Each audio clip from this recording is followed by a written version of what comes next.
రాష్ట్రంలో భారీగా ఐఏఎస్ల బదిలీలు జరిగాయి. ఒకేసారి 44 మంది అధికారులను ప్రభుత్వం ట్రాన్స్ఫర్ చేసింది.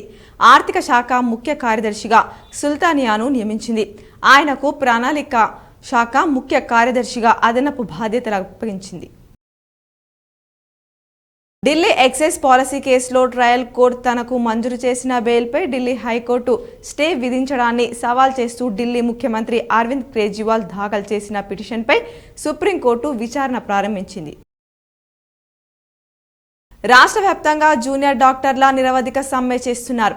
ఎమర్జెన్సీ సేవలు మినహా మిగతా అన్ని రకాల విధులను బహిష్కరించారు. దీంతో ఓపీ సేవలు, ఎలక్ట్రిక్ సర్జరీలు, వార్డ్ డ్యూటీలు నిలిచిపోయాయి.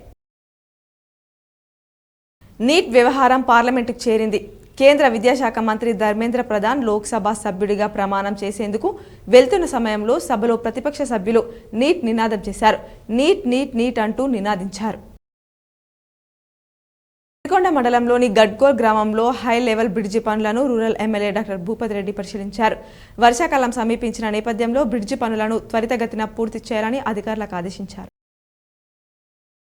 సీఎం రేవంత్ రెడ్డి రుణమాఫీ ప్రకటన సాలూరు మండల రైతులు హర్షం వ్యక్తం చేశారు. ఈ సందర్భంగా వారు మాట్లాడుతూ గత ప్రభుత్వం ఏమీ చేయలేదని, రైతులకు క్రాప్ లోన్ మాఫీ చేస్తానని చెప్పి రైతులకు మోసం చేసిందని తెలుపుతున్నారు. సీఎం రేవంత్ రెడ్డి ఏకకాలంలో 2 లక్షల రుణమాఫీ ప్రకటించడంతో భీమ్గల్ రైతులు హర్షం వ్యక్తం చేశారు. సీఎం రేవంత్ రెడ్డి చిత్రపటానికి పాలాభిషేకం చేశారు.